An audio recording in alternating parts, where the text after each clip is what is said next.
Sarap mo. Pero okay lang. Sa kanil, okay lang din dati. Pero okay lang yun. Kahit nakakapro. Diba? Inuputokan ka sa loob po. Wala akong kaalam-alam. Ah! Luputukan! Paano kung nabuntis ka nun? Regla ako sa ito. Diba? Stupid! Paano kung nabuntis ka nun? Ako nga naman Regla sa to akin. Hindi naman pala sa akin. Nakuha ka na nung una. Tangina. Oh shit, tangina. Ang laki na ng anak mo. Tangina, ngayon mo pa ako ginaganito. 7 years old na yung anak mo. Ano yung anak ko? Okay nang ina.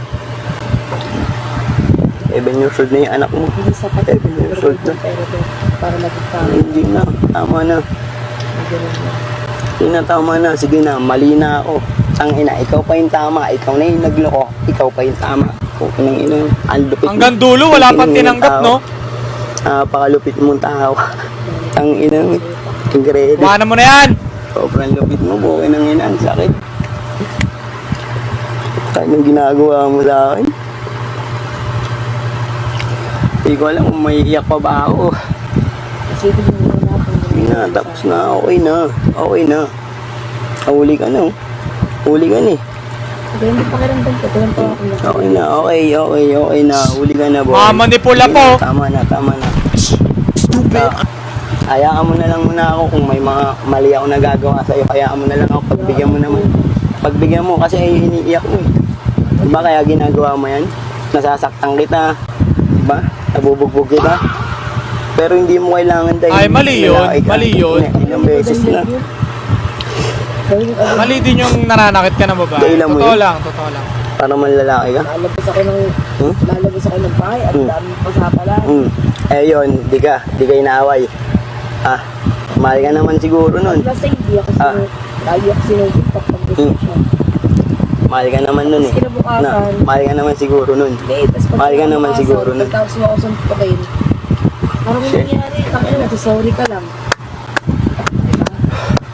Buti na lang, buwan na lang hinihintay. Ay, araw na lang hinihintay dito. Bahay na to. Okay nang inang yan. Inaungupahan ba kita? Shit, inang inang lala. Paano ko para bumili mo lang ako. Inang yan. Ang lala. Ang lala mo. Ang ina, di ko alam kung may iyak ako sa'yo o ano. Di ko alam nararamdaman ko po. Anong ina. Sa akin sa lupa. Kung abot lang. Shit. Ang tagal-tagal na nun po. Anong ina. Ngayon oh. Pasko, ang ganda. Uhugot na mga matagal na issue yan para ma-justify lang yung cheat. Nung November pa pala kayo nagkikita. Putang ina yun. Kahit sa magkakamali. Ang kilala ako ng tao na yun eh. Kakaya! Ako eh, binabanggit yung pangalan ko sa chat niyo eh. Putang ina, ewan ko lang kung tigasan yun. Ang ina niya, nanggigigil ako sa kahit nun. Kilala naman niya ako, jowa mo ako. Diba? Ba't yung asta pa ng ganun? Papahiya last name mo, Brad. Gandang-ganda sa'yo? Nagagandahan sa'yo? Kaya ganun? No? Wala na. Pukunong inang nagagandahan sa'yo, ano? No? Okay na yun. Pukunong inang yun. Kaya amo na lang muna ako mag-isa. Ang ganda ng pasok ng 2026 sa akin. Ang ina. Hindi ko nga alam kung pumasok ka talaga kanina. Inang yun eh. Masok talaga kasi ako yung CCTV. Ang ginaganda nun, alam mo kung ano yung nakita ko doon? Sinusundo ka niya dito. Sinusundo ka niya dito. Gago! Ikaw mismo nagbigay ng location mo kung saan ka niya susundo. Shit! Ang lapit. Shit. Ang inang yun. Pinapakita mo Sobrang pambabastos yun. Ang inang yun. Angkas. Kalaki mo na pala yung sumusundo sa'yo dito. Pukin ang inang yan. Ang lupit. Bago ka umalis, kinikis mo ako. Bago ka umalis, kinikis mo ako. Tang inahayop na yun. Kikis mo ako bago umalis, Yung susundo sa'yo, doon ka naman sasakpa. Uwi ng ilang. Sama! Lupit. Welcome, my friend, sa iyong pangalawang tuli sa buhay. Yan yung tinatawag namin na pangalawang tuli sa Anti-Support podcast. Mapapanood nyo sa YouTube. Well, alam ko, grabe yung pain ng ganitong sitwasyon. Ini-imagine ko pa lang, tignan nyo, makikita mo naman sa boses ng lalaki na grabing pain at betrayal yung nare-receive niya ngayon. Tapos, yung response pa ng babae, hindi nyo masyado marinig kasi mahina eh. Yung response pa ng babae, walang remorse, walang awang nararamdaman. Habang nagsasabi yung lalaki ng nararamdaman niya na kinikiss mo pa ako bago ako umalis, ganyan, tapos niloloko mo pala ako. Sabat pa ng sabat yung babae ng kasi siya, di niya ako sinasaktan, ikaw nananakit ka. Sana nga girl, hiniwalayan mo na lang ito. Hindi ko naman kinakampihan yung lalaking nananakit, namimisikal daw yung lalaking ito. Well, sana hiniwalayan mo na nga. Tapos, saka ka sumama sa gusto mong samahan. Di walang problema, di ba?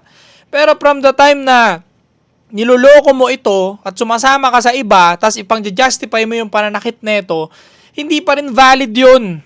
Kasi baka pwede ka netong ma-delete. Pwede kang maganon netong lalaking to pag sinapian to ng sobrang emosyon dahil sa nararamdaman niyang pangloloko mo. Doon nagkakaroon